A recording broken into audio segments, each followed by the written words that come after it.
Omuliro guno ogutannamanyika kwe guvudde gutanze saa 8 mu kiro ekigezezza olwaleero nga kusaanyiza ebyuma ebikanika emmotoka bya bukadde bwa nsimbi, sitoowa y'amanda, wooteeri ssaako n'ebintu ebirala.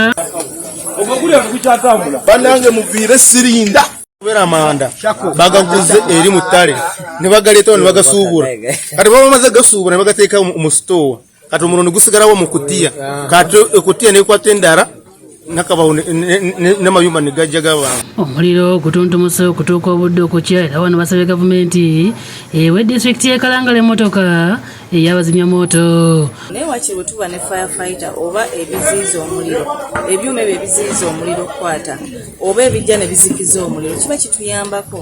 Naye distance gye bitambula okuva eri ku region e Masaka gye baabiteeka okutuuka e Kalangala. Kalangala twetaaga fire brigade ng'eri ku police post eyaffe sobole okukendeeza ku bizibu bw'ebiti, kubanga omusajja afiiriddwa ssente nnyingi wano.